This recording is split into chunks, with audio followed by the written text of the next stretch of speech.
Rabbi, Shin Chav Ches Lamed Vav. Yes. Misha Nishmat Perak Yoda Iragloi. I think we learned this last time. It looks familiar. Say it again. A person who dislocates his arm or his leg. We finished last week. We start continue? Or? Yeah. Okay. Continue. Misheni. The bone came out of its place. Dislocated bone. You should not rub it a lot with cold water, which is the way to get it to pop back into place. Because the cold water contracts the bone and allows it to be, gets it smaller to go back in.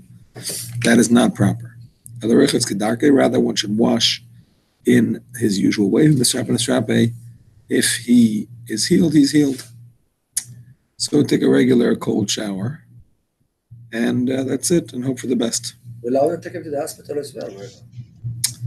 The Alter Rebbe does not consider a dislocated bone to be sakonas aver. He considers it to be like a miktzah, slight illness. That's what you know? He doesn't consider it sakonas aver. He can really ruin his shoulder if he then put it back and the right way and the time. It has to be put back in the right way, but is it going to ruin it if it's not put back before the end of Shabbos? That's the question. The Alter Rebbe holds that no. Now, not everybody agrees, by the way. The Mishnah Berurah holds it depends. If it came out completely, the Mishnah Berurah holds you're allowed to put it back. If it's only partially out, then he holds you can't. So that's a machlekes. So we follow. Chabad follows the Alter Rebbe. So we will have to take it to the hospital. No, can't take him to the hospital anyway, because it's not sakonas nefashos. If it's sakonas aver, you can have a goy take him to the hospital. Goy. If it's considered sakonas aver, then a goy can do it. You can melavet a goy? If he needs somebody else. We studied that. You can melavet a goy. If he needs somebody to help him there. Yes. It's a young boy or whatever. Lamed Zayin, Siparin Shapirsha. A nail that became somewhat disconnected. Vitzitzin and cuticles. Shem Kamin Rutsu is Daka Shapirsha Ma'ar Aspasavat Sipar. There are small strips of skin that became separated from the finger around the nail. But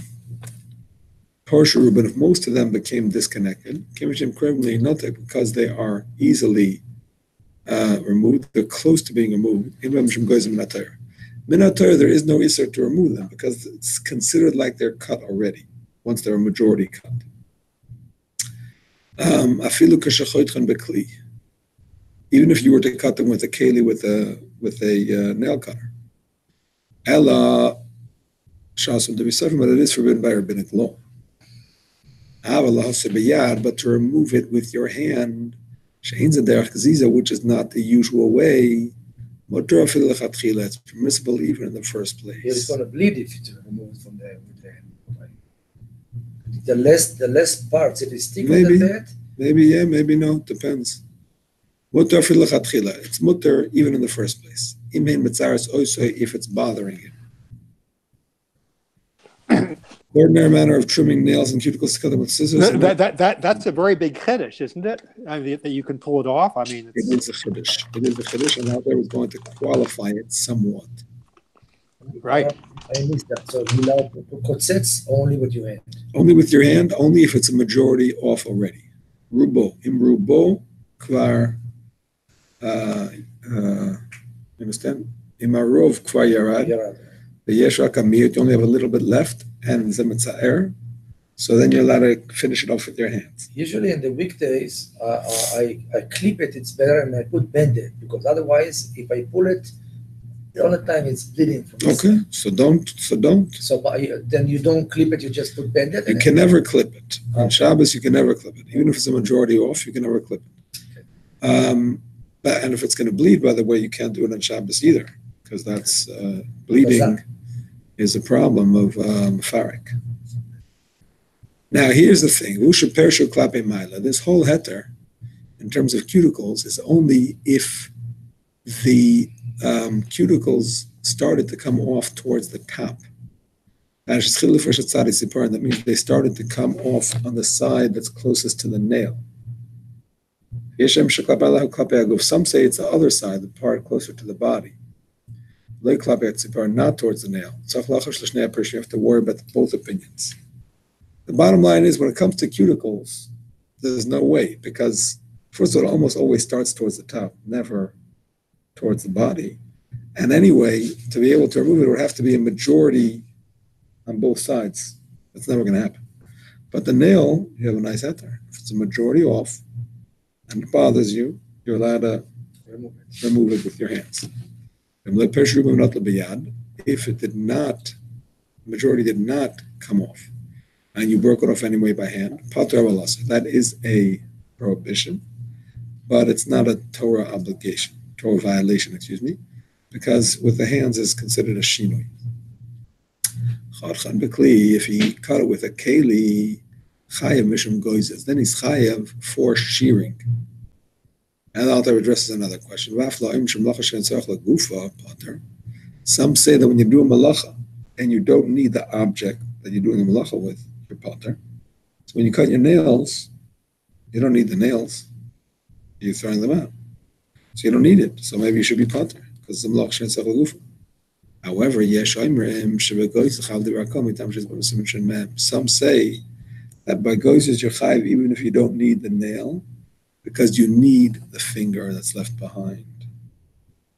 And some say it's not about the nail, it's about the finger. You want a finger that doesn't have a nail in it. That you need. Take a haircut. You don't need the hair, but you want your head to look nice. So some say that is considered the guf adav, the object that the malach is being done with. And some say that therefore it is a chiyuv midaraisa. אבל sometimes יש בפינה של הציפורן קצת ככה בולט וזה מפריע בשבת. אפשר להוציא אותו בשינוי ככה? לא. גם כן לא? גם כן לא. You cannot remove any cuticles. So it's better to leave it down. You have to leave the cuticles on. Also, you סובל בשבת? אפילו אם אתה סובל, כן. Even if it bothers you, you can't remove the cuticles. Because Alter said there's a machlokes. It has to be rubo coming from the top or rubo coming from the bottom. We're never going to get both of those. So it's not. What if it's driving you crazy and you can't handle having that cuticle? So you just have to suffer through it. Get some therapy. You can put a Band-Aid on, right? You can put a Band-Aid, just don't touch the two ends of the Band-Aids together. Just do it over like that. That's true. That's a good answer. It's not nails. It's just a little bit, and it's rubo. Rubo outside and only one pin, and leave like that. Asur. Asur. But Moshe says to put a Band-Aid on it. Okay. That'll help you. So what's the rubo? Only if you got thing? No, that's with a keli. That's worse. They use one of those things, a sandpaper thing is worse. Rabbi, what's rubo then? If you got sting in the thing and the nails and it come out and if most of the nail is removed, understand, most of the nail is off, then you could break it off. But it's bleeding. If it's come. No. A nail? No. Doesn't have to bleed. Only the top. Not the cuticles. I'm not talking about the cuticles. I'm talking about the nail. And the top. Yeah. It's rubo. Okay, yeah. Okay. All right, my friends, we move on to Lamed Ches. A person who. What's that one word up there? It says afilu kevan shehem karuvim lehina take. What does lehina take? To fall off? They are nearly off. Okay. Close to being removed. Lehina take means to be removed. Since they're so close to being removed, they're considered already removed, halachically speaking. Okay. Yes, Yossi, go ahead. We're not allowed to put, say, frozen peas or something on swelling to make the swelling go down. Is that right? Who said that? I'm inferring it from the one that we learnt before. So when you dislocate a forearm, do not rub it excessively in cold water because that's its remedy.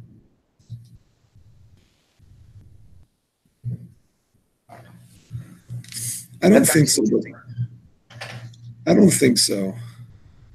I don't think so because swelling is something that is treated with ice, and I don't think there is a medical treatment for it. Is there a medicine that will bring the swelling down? No. I'm sure there must be. Anti-inflammatories. Nurofen. This happened to me this Shabbos. Actually, I was eating something and I bit my lip. Yeah. Bit my lip, and then one of the person said put some ice in it so it could like calm the swelling because I was bleeding. And what did you say? So I said, "No, it's fine, thank you." Because I don't know if it was I don't know if it was going to be a refu on that, but didn't know the halach on that. So I just put it. I was even afraid of putting it in a napkin or dabbing it because I don't know. So I just let it be. I was sucking at it, but Sucking it is worse. worse, right? You thought you were doing food. Sucking it is worse. You would certainly be allowed to eat an ice cream or a cold. One thing at a time. Sucking it is worse. You hear me? Sucking is worse. Why? You're extracting the Suck out the blood. blood. Extracting it, right? So in a situation like this,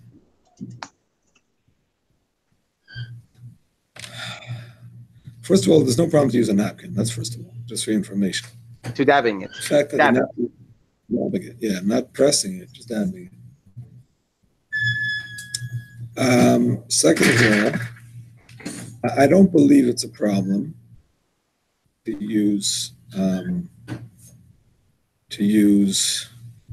ice, even though I don't have a proof of that right now. My thought was that because it's something that is usually done specifically without medicine, we're going to see later that something that's done without medicine, you're allowed to do because there's no problem. You know what I'm saying? Because you can't do it with medicine. Okay. Well, so you're saying there are ways to do it, which makes me question my previous statement, but I am going to try to look it up in Shmer Shabbos now and see what he says. Sorry, what are you looking up? If you can use ice to prevent swelling on Shabbos.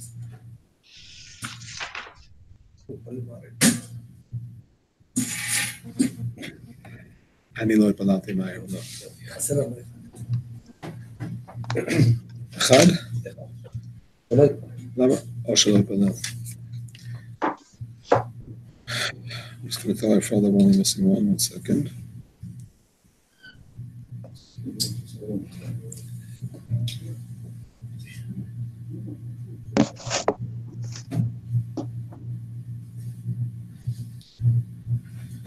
Counting you. Okay.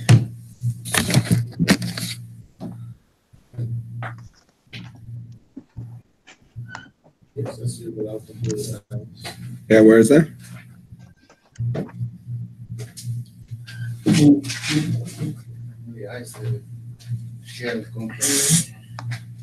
עולה מסוכן אולי.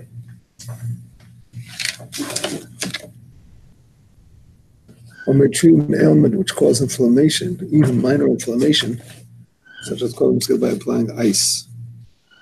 Asking a question, Shabbos long as the wound is not an alternative for medication. So you can apply ice.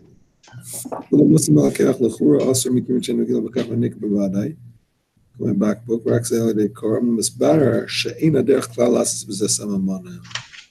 you hear Yossi? So it is permitted. He says it's not the usual way to use samamonim. In other words, it could be there are samamonim, but it's not usual to use them. You have a swelling, you put on ice. I mean, nobody uses an anti-inflammatory. People use anti-inflammatory things for ongoing medical ailments, not for a wound like that.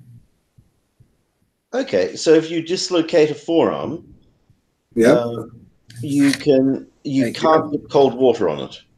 So yeah, it's interesting because we're going to see later, like I was saying, that you're allowed to do anything that is not done with medicine. So why can't you put the forearm back? Because that's not done with medicine. That's done just a physical manipulation. That's a good question, and I would venture to say that it has to do with the fact that it's also boina. putting a bone back in place is not just an issue with refuah, but it's also like building. It doesn't say that you're not allowed to put the bone back, does it? Well, you can put it back in a way that is clear that it's for refuah. You know what I'm saying? If it looks like you're just taking a shower, then you're allowed. But if it looks like you're doing a refuah, then you're not allowed. But we're talking about the washing, not the putting the bone back. So a splint wouldn't work either, like putting a splint. Wow, the Shmir Shabbos seems to say differently than the Shulchan Shlomo, which is also attributed to Shlomo Zalman. Shmir Shabbos says, "B'mikra shel neka she'ina gorem keil chazak." A person has a wound that does not cause extreme pain. You're allowed to tell a goy to put ice on it. Hear that? Well, it doesn't directly contradict. Why not? It doesn't say you're not allowed to do it yourself. Well, that's clearly the implication. There's another implication similarly earlier where he says, if you have a pain that your entire body is weakened, Yeah, I saw that. then you can put ice on the wound. Seems pretty clear. There's a problem. In the past, they used to make compressors, I don't know what they call it, with cloth, so the way it was problematic. That was always the way. But now they have these gel pads or whatever. I don't know. It's definitely an interesting thing, something to think about. I always assumed it was mutter, but the Shmir Shabbos is not so clear about it. So Shmir Shabbos Kilchas of 35:35 apparently says that.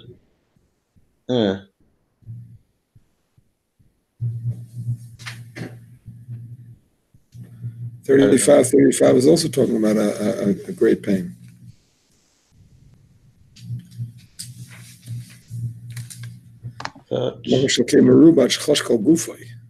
If you're in great pain. Yeah, for before we learned that it's like all right, it's not so simple, my friends. I thought it was simple, but it's not so simple.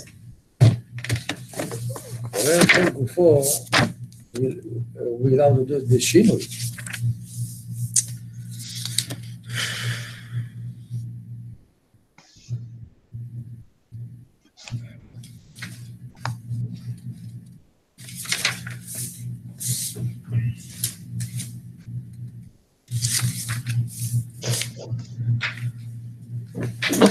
Where's the one about the eye? Where's the one about the eye?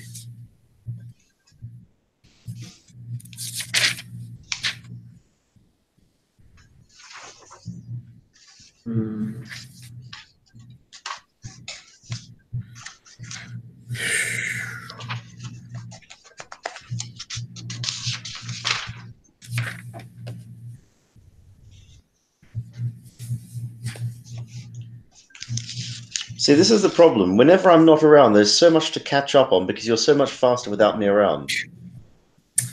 I hear you. All right, Chandler, we changed the clock then. Just kidding, just kidding. Watching on YouTube is not the same. Yes.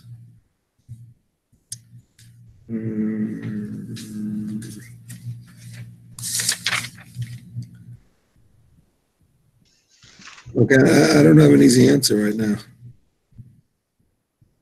I don't have an easy answer.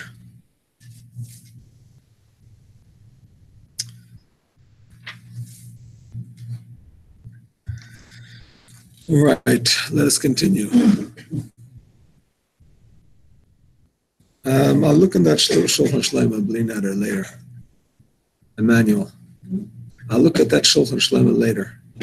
Maybe just take a picture of the footnote so I should know, you know what I'm saying?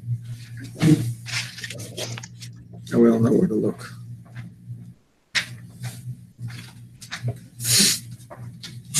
Thank you. Perfect. Shulchan Shlomo. Okay, thank you. Okay, so we continue and we say,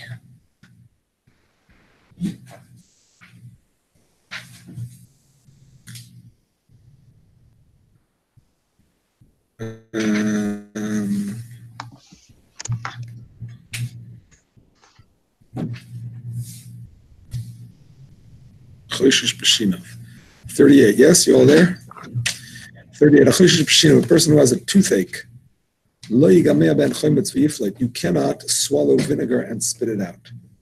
Therefore, it's clear that you're doing it for healing. It's like arak and whiskey also, right? You're allowed to swallow it. Yes. Or you can dip your bread into it and as you would during the week.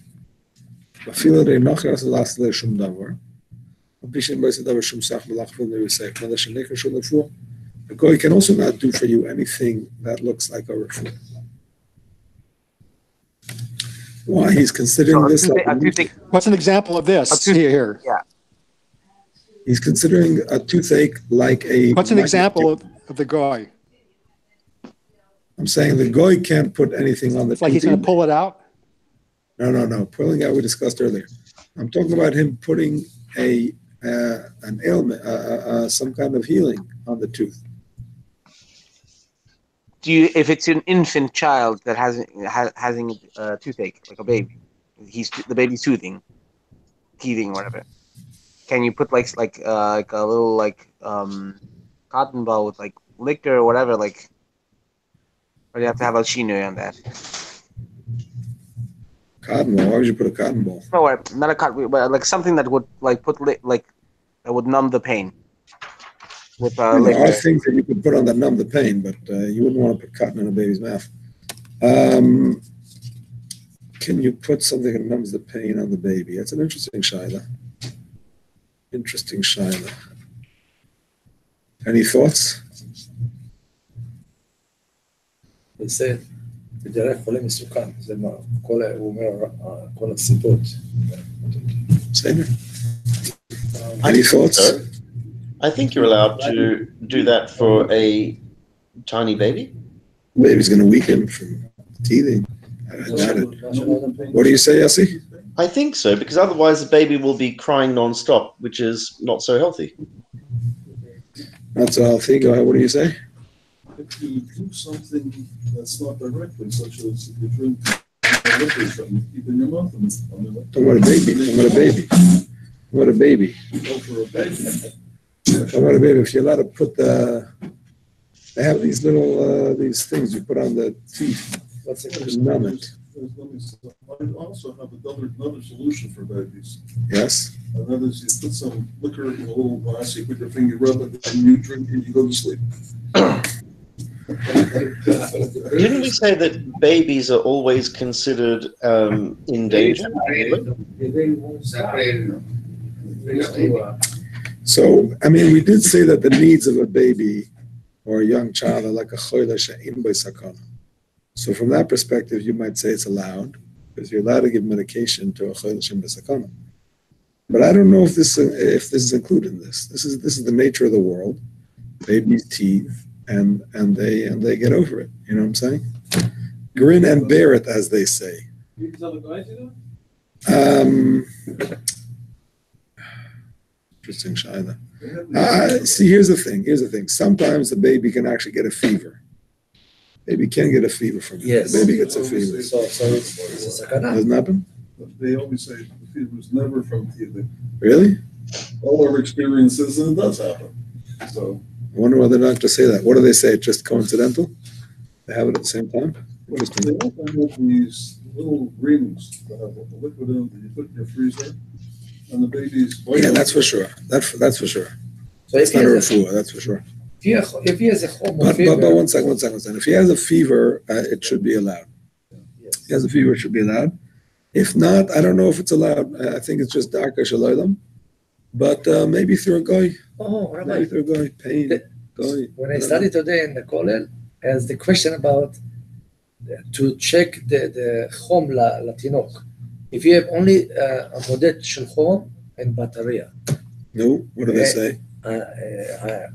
He didn't know. I said, I'm going to ask the rabbi. If it's a kaspit, it's okay, right? Yeah. But if it's a canal, the baby, is then you don't know what to do, and then you have only battery. If it's a sakana, you don't need the battery. If the baby is so hot that it's a sakana, you'll be able to tell that without the battery. No, but you have to check or not. If you think that the baby's life might be sakana, if it's so hot, of course you can check. You can go to the hospital.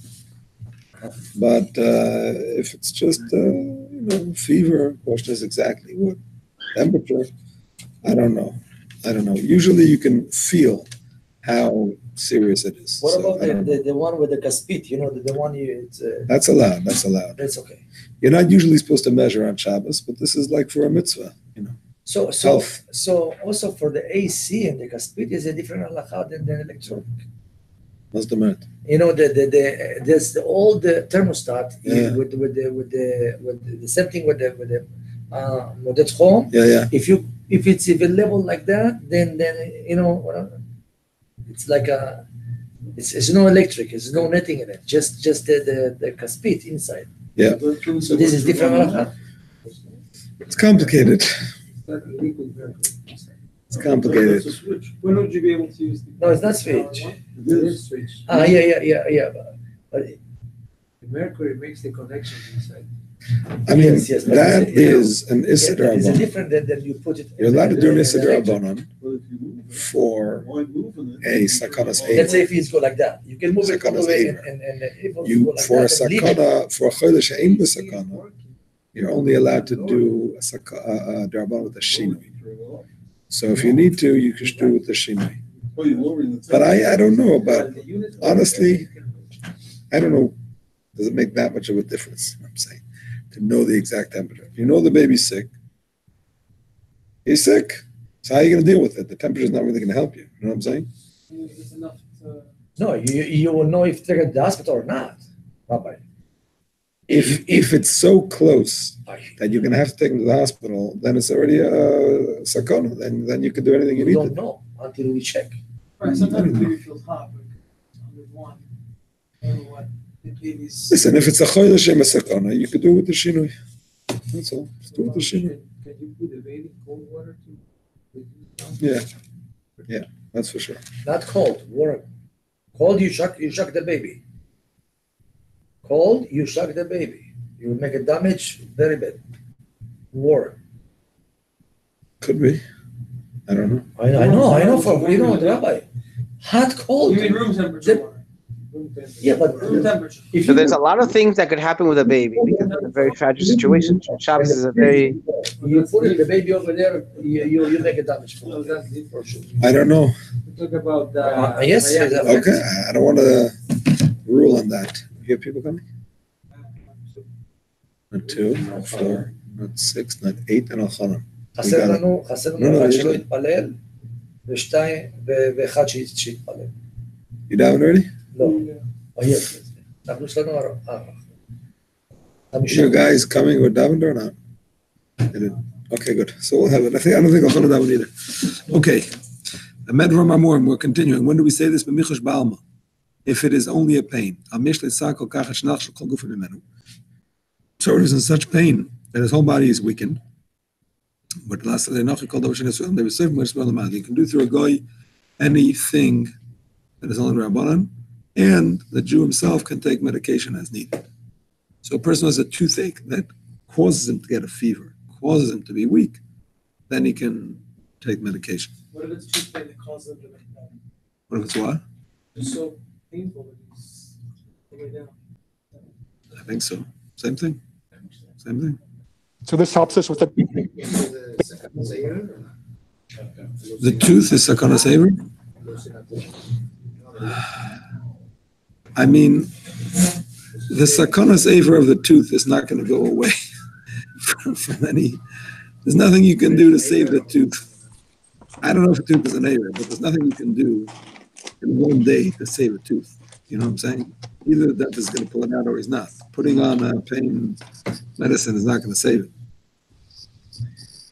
Maybe he's not asking for save that, but Cinnamon clove. Can you put cinnamon clove? I don't know. I don't think so. I don't think it's going to save a tooth. A tooth that is that damaged that it has to go. I don't just because stopping the infection for a few hours. I don't think so. I don't think so. But I don't know if it's an aver. Honestly, I don't know. I'm not sure. Different question about the shem. If it's infected, I don't think it's one of the 248 avar, by the way. You say a human male body has 248 limbs. I don't think a tooth is one of those limbs. I don't think so. But I'm not sure if it's the same concept of aver here. Yes. Another question about the shem.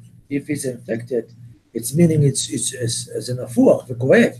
If it's infected, then you could actually, that's considered an internal infection, actually, we said before. If it's infected, there's a visible infection, that's considered internal infection. You could do whatever you need to do, actually. That's what we said, yeah. That's what we said, yeah. That's what we said. I know it's hard to understand, but that's what we said. It's hard to understand. That's what we said. I mean, there definitely are issues with teeth, infections that could spread to the bloodstream. So maybe it's talking about a type that we don't know what it is, and it could be that it would spread to the bloodstream and be dangerous. There are such infections that could definitely be life-threatening. If it's the upper jaw, it's a lot more severe in terms of going up in the brain. The lower jaw is not severe, it's painful. I'm not familiar. Not really sure. If it's pain, we don't know if you have infection or not. Because the koev chazak. No, if you can't see the infection, we said then it's not considered. Maybe the goy can. Cholesh b'sakana is only if you're weak to the point that you have to be in bed. Otherwise, it's just a pain. If he's weakened, if his whole body is weakened, then yes. But we don't know if the goy cannot give you the medicine to your mouth. You have to help. We're talking about if he's not weakened. If he's not weakened, then he can't. Sorry, question? The person doesn't have infection. Great. That's what I'm talking. With the cinnamon clove, okay?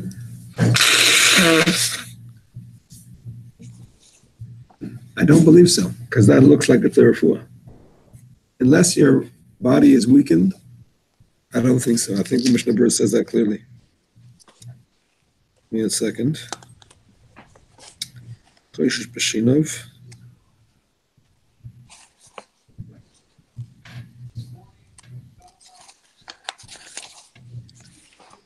You're not allowed to put a clove in your mouth because it's clearly for refuah, unless you're in such pain that your whole body is weakened. So when it comes to whiskey, you're allowed to drink it. There's a question if you're allowed to gargle it or not. If you're in a lot of pain, the Mishnah Berurah says you're allowed to gargle it. Because of the headache. Not every headache is a body weakened. Due to the. I'm saying that the headache itself is not necessarily a body weakened. People function with the headache. If it's a very bad headache, then yes. Depends. Depends on the pain scale, 1 to 10. A person who has a toothache. We said that already, didn't we? Said that. A person who has a throat ache. He should not gargle oil. And to leave the oil in your mouth before you swallow it. Because it looks clearly like our refuah. You can swallow the oil. And if you feel better, that's great. Some say you shouldn't even swallow. The oil is bad for the body. And it's unusual to drink it unless it's for refuah. Thank you very much. It all depends on the place and time. If most healthy people, or not most, if healthy people don't drink oil, you should not. You're allowed to mix oil with other ingredients. He translates here as water which beets were cooked, and swallow it. Then it doesn't hurt the body. Then it doesn't look like a refuah. Let's see, it looks like you're drinking a beet soup. as long as you swallow it immediately and don't leave it in your mouth, certainly you can't spit it out. Just make sure then it looks clearly like you're doing it for a food. Moving right along with mem. Aganech mikev leiv. A person. What is that word? Anigron. Anigron, he says, is a mixture of water which beets were cooked together with oil. It's a certain type of dish that they used to make with oil, and that was considered a normal thing to drink. So oil on its own is not normal to drink in many places, but the anigron drink was made with oil, and that was normal to drink. Tea is good. Tea is for sure good. That's a normal thing for people to drink. Anything that's normal for healthy people to drink, you're allowed to drink, even if you are intending for it to heal you. We're going to see about that soon. All right. Yeah, we're going to see about that soon. I'm in the Alter Rebbe Mem. I'm just going to Alter Rebbe. Sorry. No, I'm not doing the Shulchan Aruch because I want to cover ground. Shem Chav Ches. If you want to know the counterpart in the Mechaber, it is Lamed Gimel in the Mechaber. Haganech v'ke'ev leiv, a person who is groaning from a pain in his chest, which we said is angina. His refuah is to actually nurse from the animal directly. Chalav, exactly. Me'adat shel behema. This is a very interesting refuah. It sounds like a folk remedy, but that's what they did at the time of the Gemara, and apparently it worked. So, mutar linek b'Shabbos. Here's the chiddush: you're allowed to do it on Shabbos, because this is a mefarek kala'achar yad.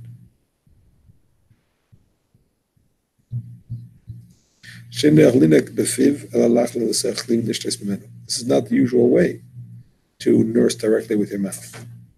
Rather, it's normal to do it into a keli.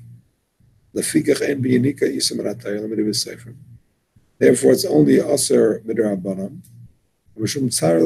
Because of his pain, they did not make a decree.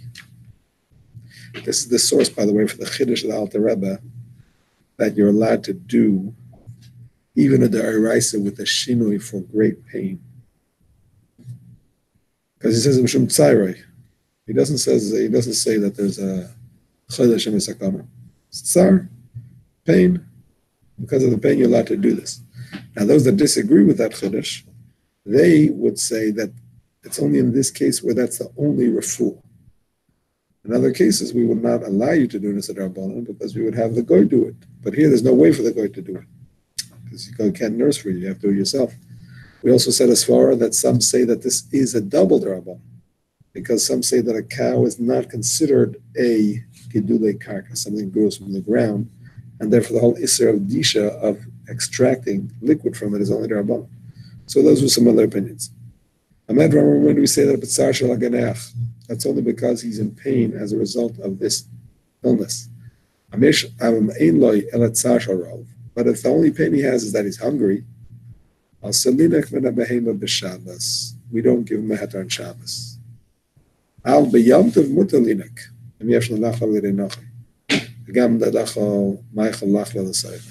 Tov, if you're hungry, you have nothing else to eat, and the only thing you have to eat is the milk of the cow in your backyard, you can nurse directly from the cow.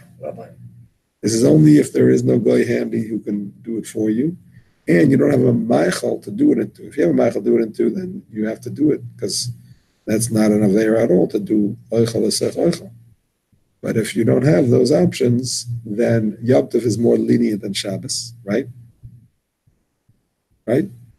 Agree with me here, yes? Yom Tov is more lenient than Shabbos, first of all, because even if it's an Isser Mamish, it's only an Isser Lav. It's not an Isser Koris and Skila. Second of all, the whole thing about not doing anything of Eichel Nefesh. Eichel Nefesh is usually mutter, but you can't do certain things because you may do it in big quantities. You can't milk cows because you may do it in big quantities. That's only a Rabbana, that's not a Deraisa. So in that case, you're allowed to if you're very hungry. Yes. he has for the babies, he has a bakbuk with motzitz. It seems like the animal, like the cow, the parah. So why we don't tell him to make it before Shabbat with the bakbuk, and he can nurse from that, or you have to have the parah, the cow. I don't understand your question. One more time. Okay. We allow to this chole to go to the parah and linok directly. Because זה רפואתו. הרפואה זה דווקא לקחת מהפרה ישר. אוקיי. לקחת לתוך בקבוק זה לא ירפא אותו. לא ירפא אותו. לא. אוקיי. זה הרפואה שלו.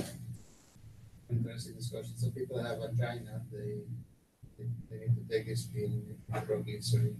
What is it called? Nitroglycerin, yeah. Stop that discussion. So if the doctor tells you have to, and people that are prone to heart attack, they have to carry this with them all the time. But what happens if you go out or you need to go out of the area? You let it carry it. You carry by it says for a shoe. Interesting. I missed that question. I just heard something like So nitroglycerin. a person who is prone to angina should carry nitroglycerin around with him. So if he gets that pain, he uses it. Because what, angina can cause a heart attack? Is that what he's saying? It's the first step towards a heart attack. So that can Yes. prevent it. Nitroglycerin. Yeah, it's a chest pain, but it's not a heart attack. It's the muscle. It's like a muscle spasm, I think. But it can cause a heart attack. Is what he said. You have chest pain. Right.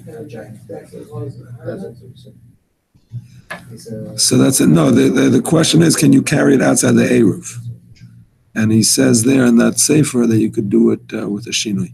Who's the author of the sefer? Who's that? Oh yeah, he's famous. Yeah. He wrote a lot of stuff. I saw today regarding that. Who wrote it? Bodner, Pinchas Bodner. It's the same thing like neche. If he has no leg and they puts leg for him, and that leg he can connect it and go to That's something else. yeah, something else. That might be that it's considered as shoe. It's not necessarily carrying at all. Okay, loy sakal isha chalav midadeh l'secha kois l'secha gdei l'hanekes b'na. Neshachol memalav. Neshachol l'sech kli mafar gomer. Wait, what? Yes. What if the baby will only eat like one bottle? When I finish the sif, I'm thinking of time. I haven't finished mine. Neshachol l'sech kli mafar gomer v'chayim mishum dash. A woman cannot release milk from her breasts into a cup or a pot in order to feed it to her child, because doing that is actual mefarik, and it's a chayav, it's chayav mishum dash. It's a Torah violation. They did not allow malacha gemor unless it would be a makam sakana. Shemeh? They did not allow malacha gemor unless, in other words, if the baby is literally in a sakana, he refuses to eat, and that's all he eats. He doesn't eat formula. You know what I'm saying? So sakana, you can do whatever you need to do, but it's not a sakana. But first of all, in that case, you would want to prepare it before Shabbos, so that you shouldn't have to come on to that. But if for whatever reason you don't have it and you need to, then if it's sakana, yes. But if it's not a sakana, so then no. And we learn as a rabbi, the baby doesn't want any bottle. He wants only the mother. And then The mother can nurse. What's the problem? The mother can nurse. We're saying the mother cannot express the milk into a cup the cup. and give it to the baby to drink. Okay. What happens if the woman? So how do you know if it's a zakana or not then, when it comes to baby? Nurse enough. We're going to learn about that. I'm sorry, what? I said, so what's an example? What's a zakana? What isn't? If the baby doesn't eat it, it's already a zakana. Yeah. If there's nothing else for the baby to eat and it's a small baby, that's already a sakana. Yeah. It depends on the situation. So, when my first baby was born, Baruch Hashem, it was 3 days before Rosh Hashanah. And in Australia, they keep you in the hospital for 5 days. That's standard. And if it's a C-section, 7 days. It's like a resort. Anyway, so my wife was still in the hospital, Rosh Hashanah, and she didn't know these halachas, first-time mother. So at that time, he wasn't eating directly from her. Or maybe he was, but not enough, or whatever, I don't know. So they had a pumping station where you pumped milk. It was an electric pump, but she didn't actually have to do it. The nurses turned it on and attached it or whatever. But so she was sitting there and having her breast milk pumped, and it was like another person who passed by, like, oh, what are you doing? Gave her the eyes, like, what are you doing? And and I told her afterwards it's a problem and whatever. But I was thinking afterwards that maybe it's not really a problem. It's so important to have that original. No, not that. Totally something else. Besides that, the fact that it was electric pump, that's a separate problem. But the fact that it's Eichel Nefesh and Yontif, it wasn't Shabbos, it was Yontif, Eichel Nefesh. Now, in general, you're allowed to do whatever you need for Eichel Nefesh, you're allowed to do on the day. The exception is, anything that doesn't taste good fresh, even if you could do it before. So milk is not the same if it's not fresh. For sure. For sure, it's not the same. I mean, you can freeze it, it's not the same. So the only thing is that in general, when it comes to milking animals, it says you're not allowed to do it because that's usually done in big quantities. People they milk the whole herd at once. They don't do one cow at a time. So anything that's done in big quantities is also because you may end up doing in big quantities and you want to have some incentive because you're busy doing those things. That's why you can't harvest and all of that. So, but I don't know if that applies to women. That's never done in big quantities. It's one woman at a time for her baby. Anyway, something to think about. I never came to a conclusion on that. Because it's an electric pump. No, the fact that it's electric obviously is a separate issue. But I'm saying, let's say it wouldn't be electric. Besides the fact that it was goyim, so that's more lenient. Let's say a woman has a hand pump and she wants to pump for her baby on Yontif. What's the problem? It's Eichel Nefesh, and it's not done in big quantities. I'm just asking a question. I'm not giving you a psak. I'm just telling you my thoughts. Never seen it inside? I've never seen it inside, no. That's where it's going to be used right away. It's not something big quantities, I understand, because it's That's not. what I'm saying. That's what I'm saying. Yep. That's what I'm saying. Okay. Mutter leisha lekaleach me'acholav b'chtei sheyechois atinek sadan v'yinak. Shakivin shacholav azahoylach leibud in Rebbe Shimon Fag Matel Rebbe Sefer, which is Rebbe Seven Shenchov. L'tzech atinek legazu. Now here's an interesting halacha. So the mother might want to squeeze out one drop of milk just so the baby will smell it and know that this is where he's supposed to nurse. That drop is not considered a malacha d'oraisa because the drop doesn't necessarily even end up in the baby's mouth. It's just for him to sense or her to sense where to nurse. So that's therefore considered a malacha she'ein tzarach l'gufa. You don't need the actual drop. You just want the baby to notice. And therefore it's midrabanan and l'tzarech hatinik le'gazer. They didn't make the decree since the baby needs it.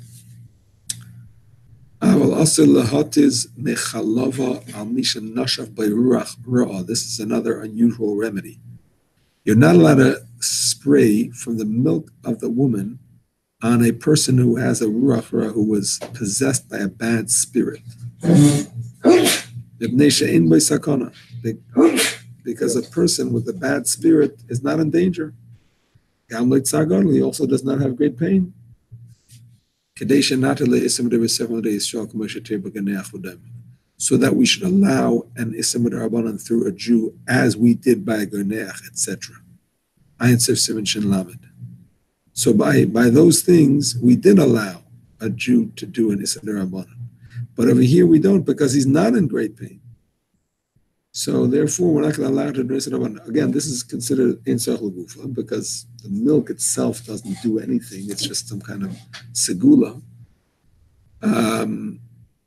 which I don't even understand, because if that's how he's healed, why is that not Tzarech L'Gufa? I don't know exactly. But it is an Issa D'Rabbanan, and we don't allow it since there's no great pain and no sukkah. That's what it is. You're throwing her milk on her? So there was a remedy for a person who had a ruach ra, who was possessed, for her to spritz the fellow with her milk on a person who has a ruach ra.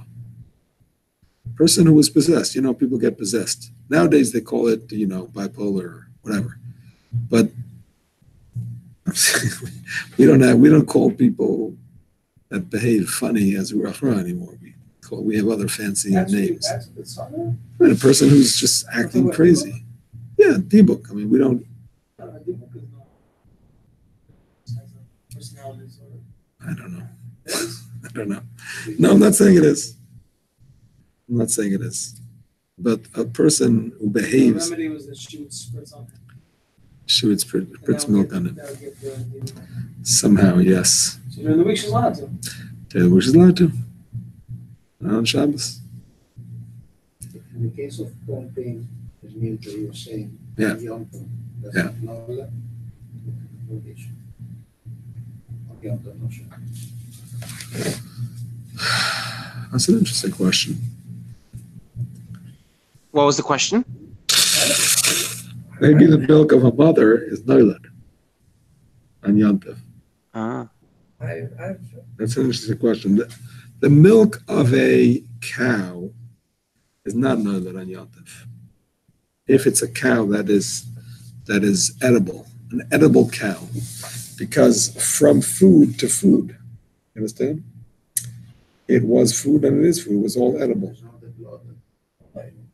Yeah, but the blood is part of the animal. It's not a separate entity in the animal. If it was a milk cow, if it was a milking cow that you were not planning to eat, then it could be that it's noilad. So the mother is actually not food, obviously. So maybe it is a noilad issue. But noilad is a muktzah issue. You understand? It's not a malacha issue. The question is, would that milk be noilad? But there's no isser to create a noilad. See what I'm saying? There's no malacha to create a noilad. The question is, would the milk be muktzah as noilad? Could be. So then what's the point of doing it if you can't use it anyway because it's muktzah? Maybe. I hear. I don't know. Yes. I'm going back on the 1 year's ruach ra. Yeah. So only his wife can spray the milk. Who is going to give his wife to somebody? I don't know. It's a very unusual case. Yeah, I mean. Very unusual case. It's not one of those things I can explain. You can't create an Allah. What do you mean you can't create that? that? Create something Allah. Aren't those who say ice is usher because you're doing Allah? That's moilid. That's a separate isser called moilid. Not every noilad is moilid. There's two separate things. There's an isser of moilid to create something new, and there's a level of muktzah called noilad. You understand? When something new is created. But not moilid is to create something new. So when something new. But you can make ice. You can make ice. You can make ice according to some place. It's not clear that every. That's moilid. So it's no. I'm just saying it's not clear that everything that is noilad is an isser of moilid. That's not clear. So where is no with that one? The water and the ice, but the Water existed before. It's changing form. An egg. Yeah, but the egg is doing it. You're not doing it. Over here. No, it's a good example of no lad, no? No lad. Not molded. Yeah, but that's not your question. That's the chicken's doing it. Your question, the way I understand it, is there a thing that you're allowed to do even though it creates a noilad? The chicken, there's no issue for chickens on Yom Tov. They can do whatever they want. So that's not a problem. The question is, can you do something that creates a noilad? That's your question. Or it should be your question. That's right. It's a very highly advanced form of my question. can you do something to create a nolad? Rabbi, that's why Ashkenaz Machmir about the ice not to put in the Sephardic. It's okay to put it in the freezer. I have a proof that you're allowed to. I have proof you're allowed to. So you're allowed to create nolad. Yeah. I have a proof.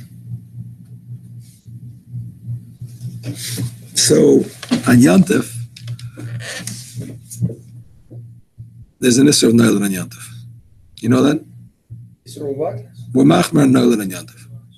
Not on Shabbos. Svardim are machmer on all muktzah on Yantif. But even Ashkenazim are machmer Noilan on Yantif. Yes? That's Allah. So, let's say a keli breaks on Yantif. Even if it has some use, but it's a different use than it had before, that keli is a noilid. Noilid. So, for example, you cannot take that keli and burn it in the fire. Because it's muktzah. Muktzah, right? Yeah. However, you can take a complete keli, take a wooden chair, and burn it on Yantif. Shomeh? Can burn it on Yantif. Now, of course, you're not supposed to do Baal Tashchis. You're not supposed to waste wooden chairs. But let's say you're cold. You have no other firewood. The Gemara says, Baal Tashchis tegufei adif. Not to cause destruction to your own body is more important than not to cause destruction to physical items. So you're allowed to burn wooden furniture, so you shouldn't be cold during the week, Yom Tov, whatever. So now it says that you're allowed to do that, even though when you burn it, it becomes a broken keli, which is noilad. So you wouldn't be allowed to mix the fire, for example, because those pieces are now noilad. But you can throw it in and don't touch it. So you're creating a noilad, but there's no isser of moilad. So when do we say moilad and when not? That I don't know. Why by creating, ice is a machlekes, but creating water, for example, out of ice, that we call moilad. So why do we say it there and not here? And I don't know. No way, you're not allowed to do that. You're allowed to do it. You're trying to enjoy from it. Can't do it via dime. You can have it done. Cup in the water, No, you can't squeeze it. You can't squeeze it. You can squeeze it, yeah. If it happens on its own, that's a machlekes. You can actually squeeze it. All right. So normally you're not allowed to do moilad, you're allowed to do nolad. No, I'm saying there are things that are noilad when they're done, but there's no issue to make them. You know what I'm saying? They're noilad, but that doesn't mean it's also to do that. On Yom Tov. Ashes out of a candle? There's no ashes out of a candle. What? Ashes are noilad. Yeah, no, a candle's not going to be ashes. But if you light firewood, the ashes that are left over are going to be noilad. You can't use them, for example, to cover stuff with, because they're noilad, but you're allowed to do it. That's correct. You're creating a noilad, but there's no some noilad. That's correct.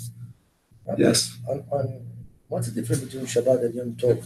If I have matzeket and it's broke, and now this is the only one I have matzeket, you said you cannot. If you can still use it for its original use, then it's not muktzah. On Shabbat, on Yom Tov? Either one. It's only muktzah if you cannot use it for its original use. If it's broken and it's only can be used in a different way, then it's not its muktzah. All right. Could you please translate this last part? Kadesh natir lo iser medibrei sofrim al yedei Yisrael kamo shehitru begoneach. Last sentence. Let me say the whole paragraph again. Aval asur lahatiz mechalava al mishnashav b'yurachar. It's forbidden to spray from her milk on a person who was seized by a bad spirit.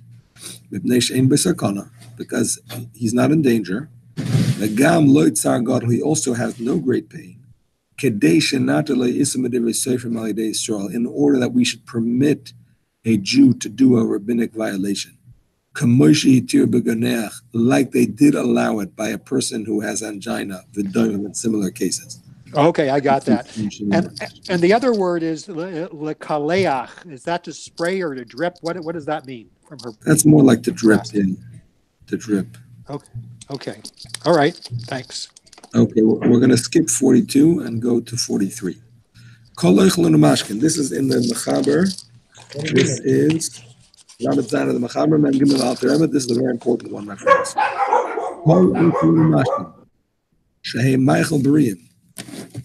All food and drinks that are eaten by healthy people, so you're allowed to eat and drink them for healing. Even though they are difficult for some things, and it's somewhat apparent that you're doing it for refuah. Meaning to say, it goes without saying that you're allowed to eat regular foods and drink regular drinks, even if you intend for refuah. Like, for example, your throat is hurting you, you have a tea, 100% fine, no problem. Your tooth is hurting you, you have a l'chaim, 100% fine, no problem. Chiddush is, even if it's a food or drink that has bad side effects, so why would you eat it? Probably you're doing it for refuah. But the fact is that people eat it, even healthy people eat it, despite those side effects. They eat it. So therefore, it's allowed, even if you have in mind for a healing. He gives an example. For example, spleen. You have a spleen in there somewhere. So the spleen of an animal is bad for digestion. If you eat the spleen of an animal, it's not good for your digestive system, but it's good for your teeth. And healthy people eat it. So now you have a problem with your teeth and you want to eat it for your teeth. You're allowed to, even though it might seem like it's clear that you're doing it for refuah, because otherwise, why would you have something that is bad for your stomach? No, the fact is healthy people eat it. It's allowed. You can spit it? No.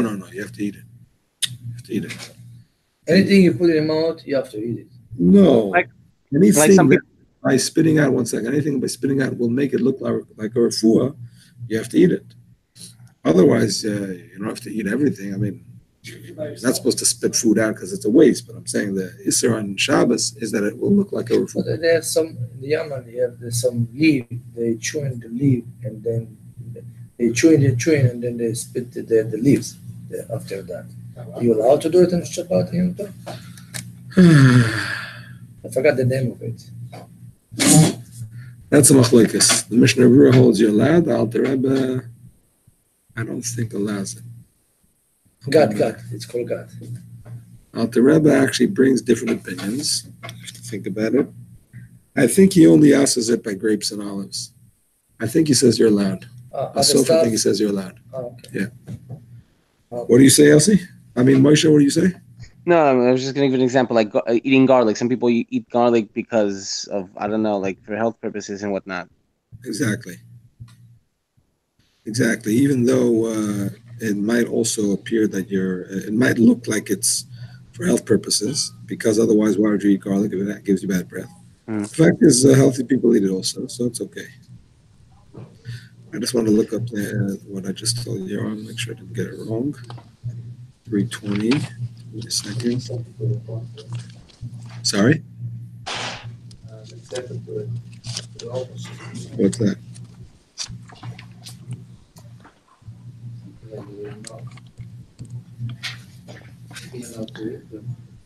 Is there an exception to the rule?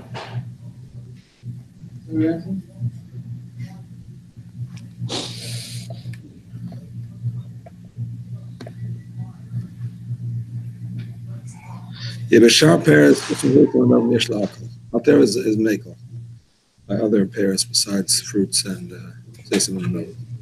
Sorry, what do you say?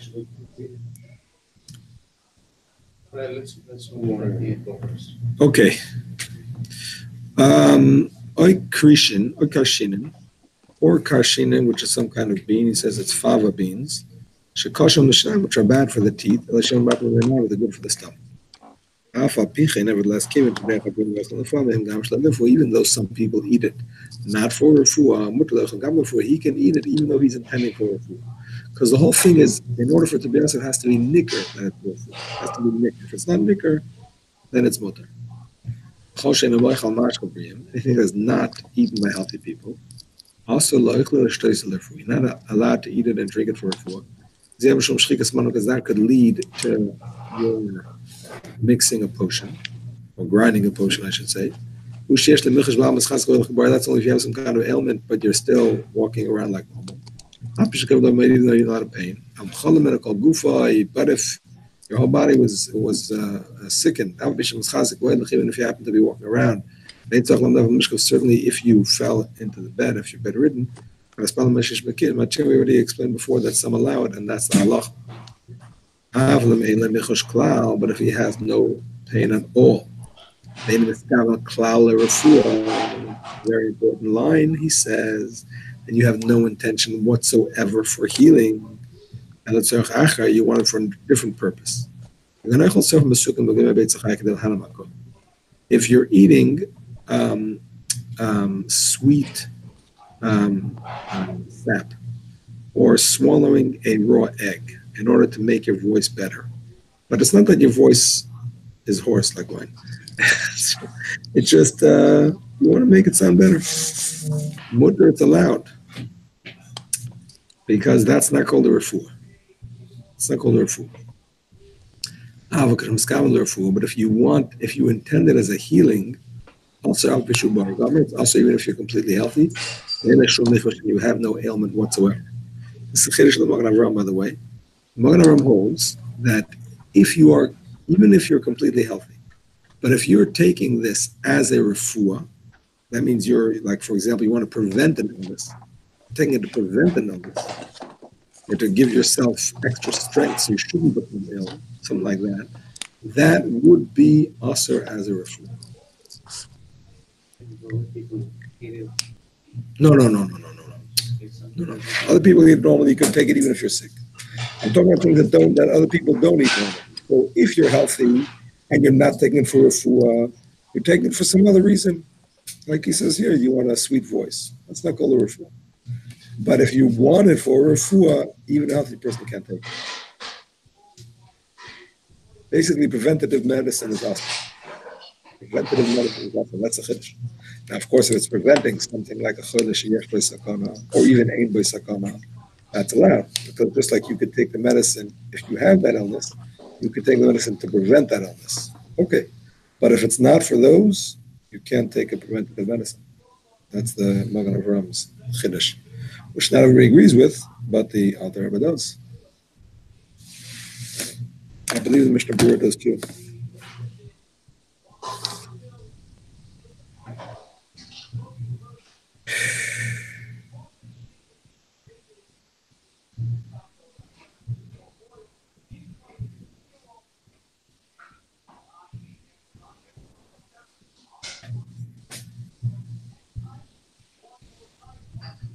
Yeah, the Mishnah Berurah agrees.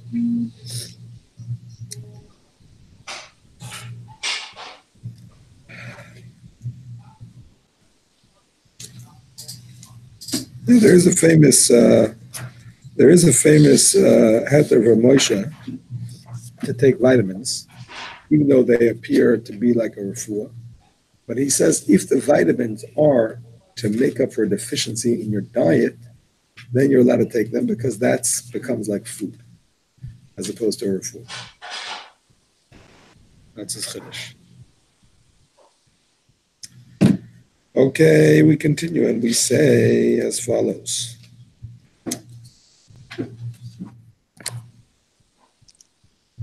A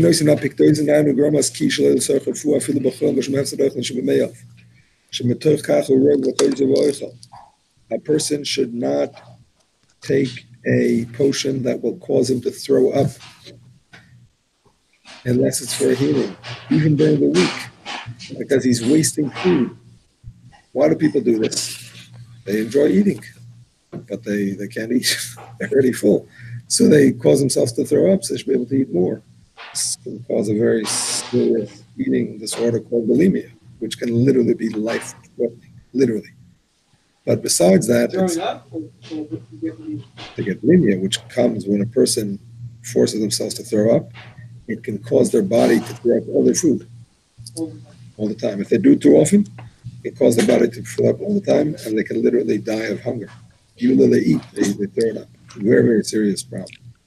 Teenage girls who are, very, it's a very serious eating disorder. Most times somebody does wrong is because they ate something toxic.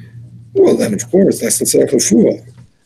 He says, shalei l'tzarech refuah. You can't do it if it's not for healing. For healing, of course. Vim etztam reva ma'achal. Oh, he says it right here. If you're in pain because it's too much, even though it's not toxic, but it's too much and you're in pain. During the week, you're allowed to cause yourself to throw up even by taking a medication. On Shabbos, you're not allowed to do it with a sam. Because it's like a refuah. But you're allowed to stick your finger down your throat until you throw up. Also, if you have something bad in the stomach and you feel it's not good and all that. What's he saying?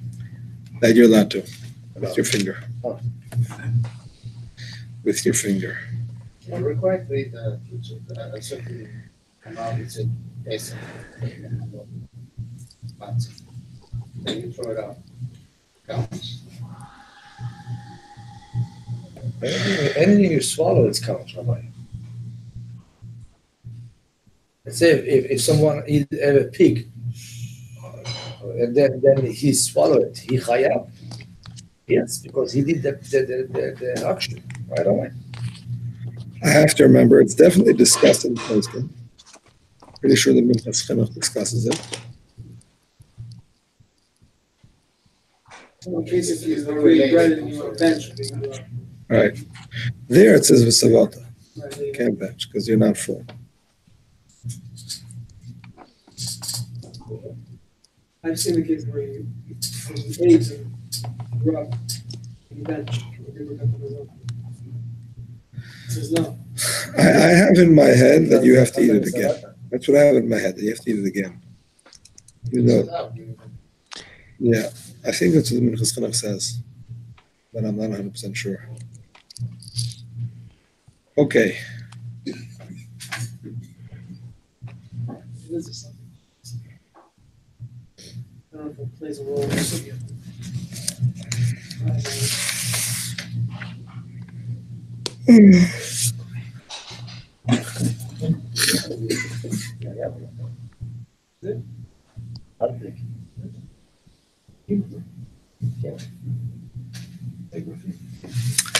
Okay, my friends.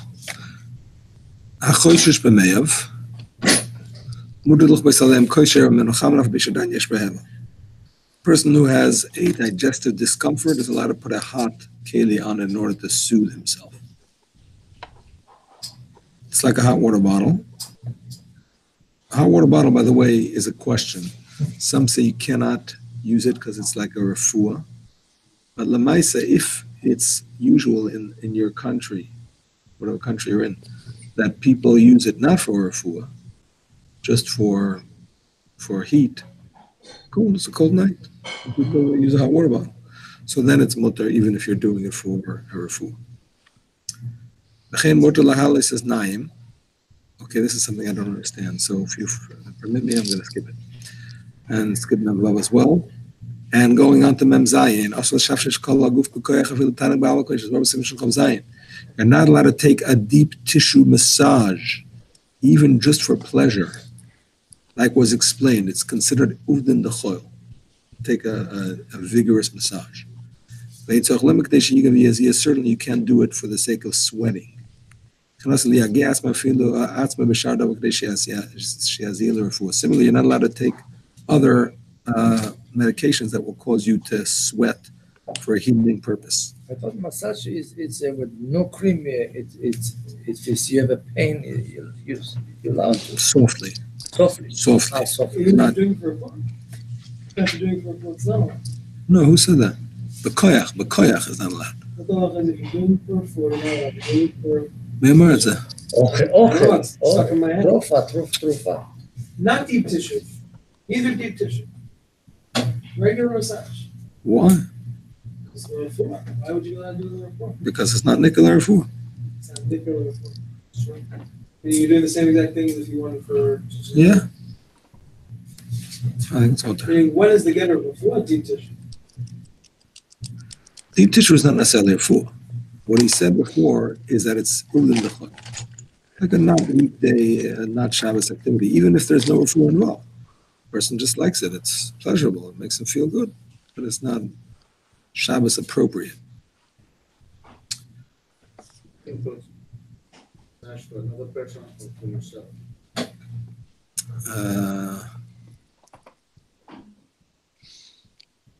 Interesting question.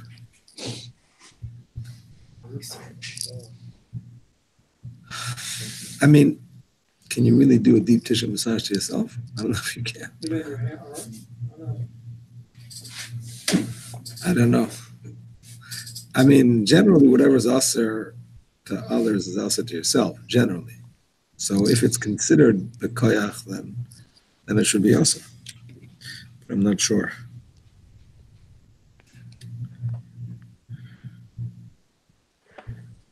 Let me see if he discusses this thing.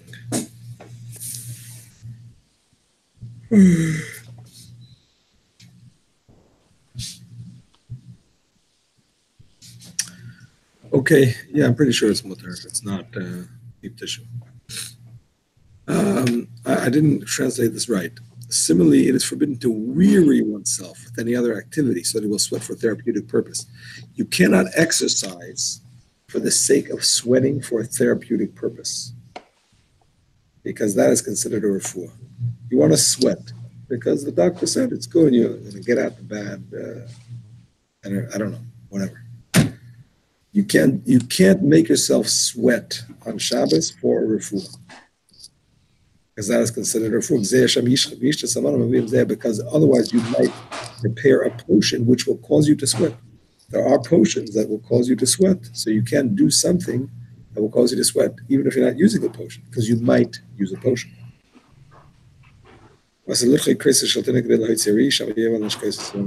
Similarly, the baby is having trouble going to the bathroom. You can't push its stomach to push it out, because that might cause you to give him something that will help him loosen his bowel. Now with no sakana, he's having trouble. Okay, he'll get it out eventually. You can't push it out.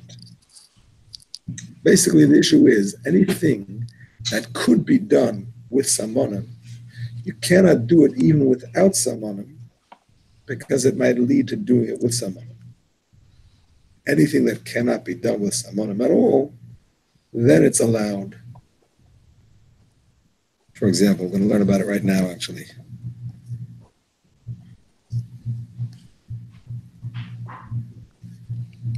So the Bible says that you're allowed to exercise for pleasure.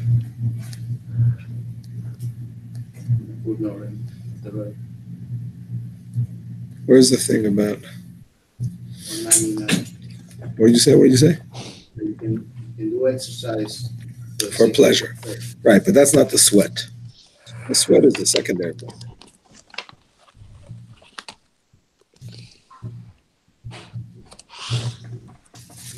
Oh, you know what? This is the question. It comes from a sif that I skipped. I skipped memhei.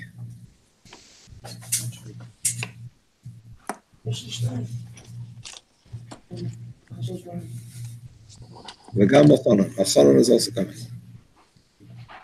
Okay, I want to go back to the second half of memhei because he says something important there.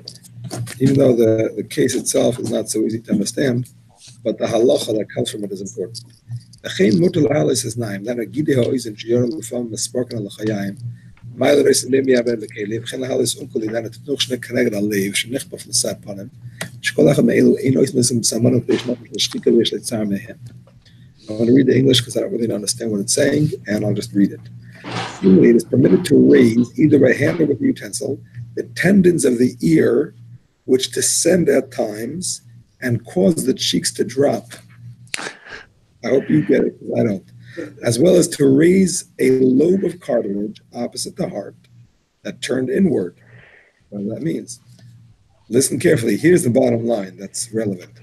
The rationale is that none of these activities are performed with herbs.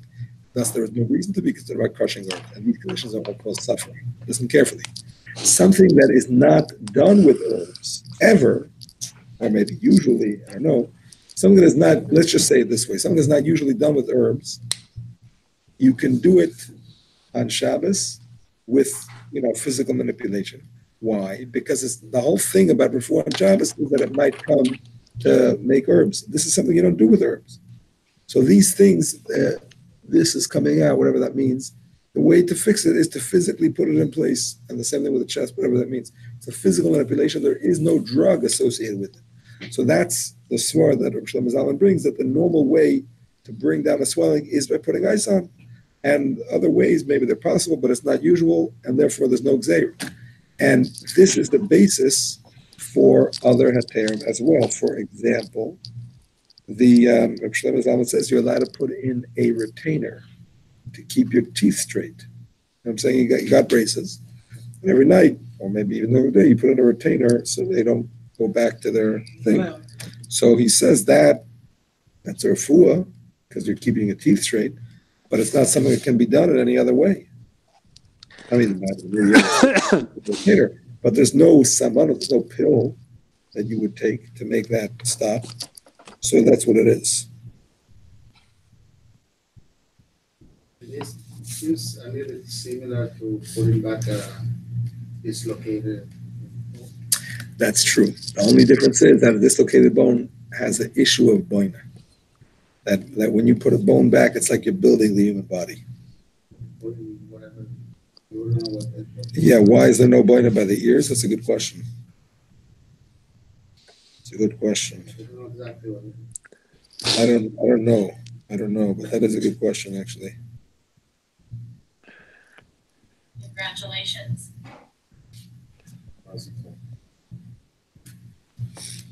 Let's see, I'm unfortunately discuss this here.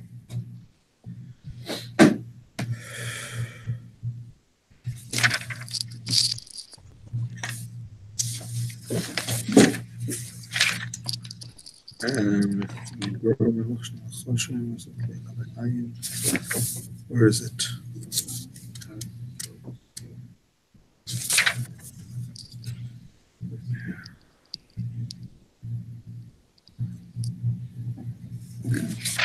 Excuse me.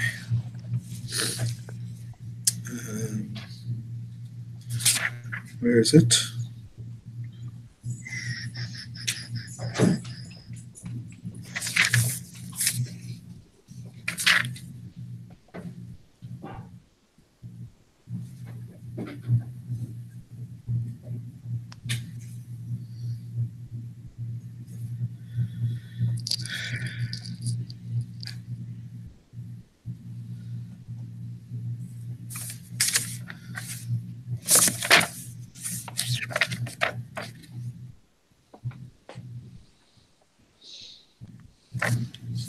Two.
I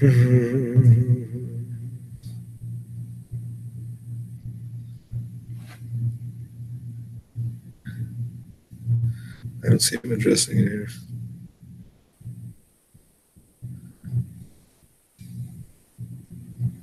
Shalom Amar Hey, let me see it.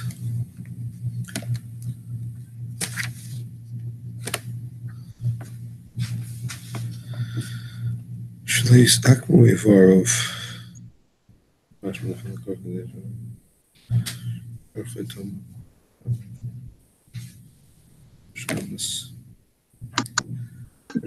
are you looking up? I'm wondering. The question was asked why, when it comes to fixing limbs, there's an Isser of Boina. Why don't we apply that to fixing the ear and the cartilage opposite the heart? What's the difference?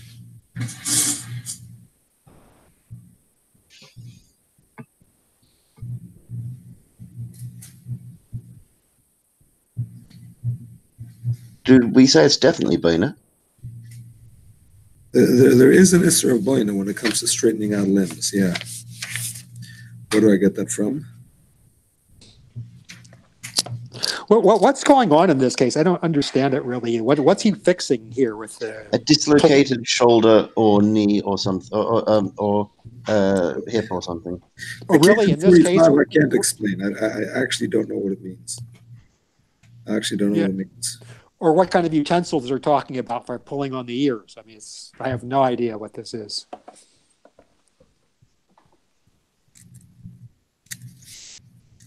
Yeah, I don't really know what it means. That's why I tried to skip it, but wasn't successful in that. It's ancient technology that we don't understand. Yeah.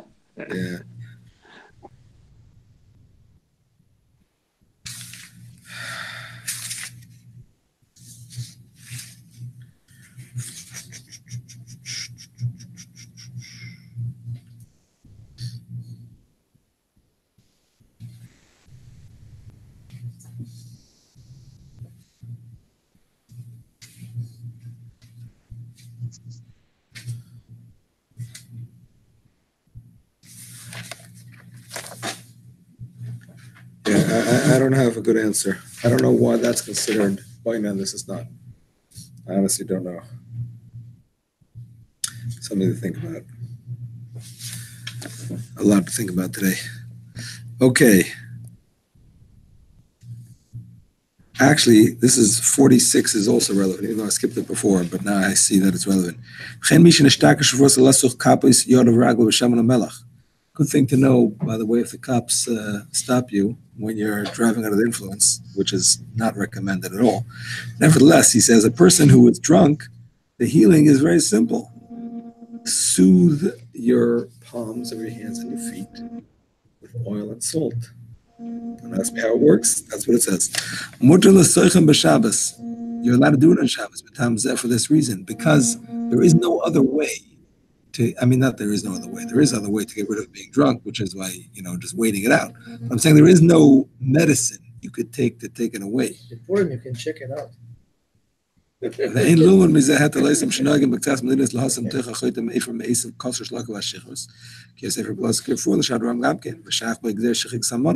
But he says you cannot use a remedy, which is to place ashes from crushed grass in one's nose, because those function as a remedy for other ailments as well, and the decree instituted against crushing herbs is relevant. So you cannot use anything that's like a potion, but you're allowed to use something that's not a potion because it's not normal to do it in ways that involve a potion. Okay. Being intoxicated will be like being sick. It's definitely not healthy. It's a problem. It's a problem with the body. I don't know if it's sick, but it's a physical. He considers that a refuah. Yeah, you're making your body better. It's not sick per se, but it's not functioning. You're not functioning properly. That he considers a illness. You know what I'm saying? Even a pain. If you have a pain, you're not sick. You have a pain. Okay. Have you ever tried that? No, I have not. I shouldn't laugh at it because it says in the Shulchan Aruch. I've never tried it. In the bottom of your feet. Is there any other way to get rid of drunkenness? The Gemara says that's sleeping. If you only had a revius of wine, then sleeping will help you get rid of it, and walking will help you get rid of it. But other than that, it's just to wait it out. incarcerated nowadays? Not that I know of. Any pill? I don't think so. I mean, if you make yourself throw up, you know what I'm saying? So whatever alcohol's in your stomach would come out. But other than that, I mean, coffee makes you more alert from the caffeine, but I don't think it actually takes away the drunkenness. It makes you feel less drunk because it makes you more alert. But I don't know scientifically. I don't think it works. But if the Torah doesn't necessarily coincide with science, you know what I'm saying? I don't know if sleeping helps scientifically, but it settles your mind, so it helps you function, you know, better, even if you're under the influence a little bit. Yeah, probably would. I don't think that would be salt and oil. Yeah. Okay. Nice and clear. Could you translate this last part where it says Katush Lahafig Haschirus?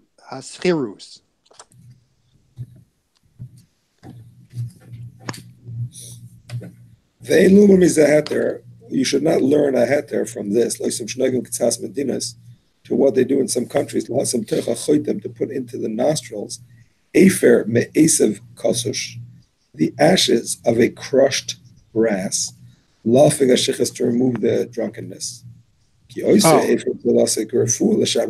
Because those ashes act as a healing for other things as well.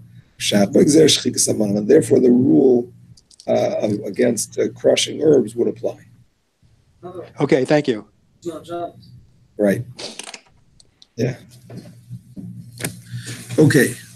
We're going to skip to number 51, which could be relevant also for the issue of using ice.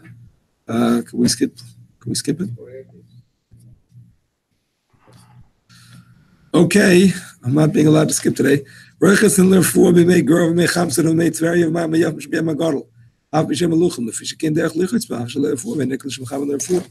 can bathe, even if you're intending for refuah, in the water in Gror, Chamsan, Feria, and the good waters in the Great Sea, in the Mediterranean, even though they're salty, because people do that, even not for refuah. People go to the beach or whatever. It doesn't look like you're looking for refuah. Now, you can't swim, by the way, in these places. Swimming is a separate issue, but just to go to hang out, to soak it up a little bit. You can't go into the bad waters of the Yamagadol, I guess the smelly parts of it, whatever that is. Nor in Mei Mishra, which is when they used to soak flax in water, because they're disgusting. It's unusual to go into them unless it's for refuah. This is a big chiddush. I mean, it's like saying you can go, if you're not feeling well, you can go in the ocean on Shabbos. Yep. Wow. It's saying even if you're feeling well, you can frolic about in rivers and oceans. Yeah. I didn't realize we were allowed to do that. As long as you don't swim. It's actually, the minhag is that we don't. But he's going without the minhag. The minhag is how come we can't have a bath? The minhag is that we don't bathe even in cold water, but it's not asur minhag. He's talking according to the minhag. Okay. Sfarim do? Cold water? Shower or bath? No, there's a difference. Ashkenazim shower in cold water too. Don't mind going into cold water, bathing. So. Well, what's allowed? You're allowed to bathe on Shabbos? I'm sorry? I couldn't hear you. I'm sorry. Ashkenazim have the minhag not to take even a cold bath on Shabbos or to bathe. I'm saying to immerse oneself in cold water. That's what they were saying. No. That's in addition to that. Moshe held even showering not, but bathing, like going into the cold water, is already a minhag brought from before. For Ashkenazim, at least. I don't know what's far. Swimming is this or swimming is this or minhag then, yeah. An open area. The ocean. Going in for the sake of salt on your body. Exactly, or for just to cool off is mutter. Minhag. That's only if you stand there. If you're just going in to cool off, then if it looks like you're going to cool off, it's okay. If it's not usual to go into the hot springs are very, unless for a food, then you cannot go into it on Shabbos for a food, even if you don't stay in there. This is a question before I ask you. What's the difference between this and Let's do it after, because people think I'm out. Okay, thank you. We'll continue tomorrow night. Tomorrow night, I was planning to start Chazara, but I think instead we're going to continue this because I want to learn about childbirth on Shabbos and new mothers on Shabbos. A lot of important information. New mothers. Thank you very much. Good Thank night. you very much, Brother Rav. Okay, My thank you. pleasure.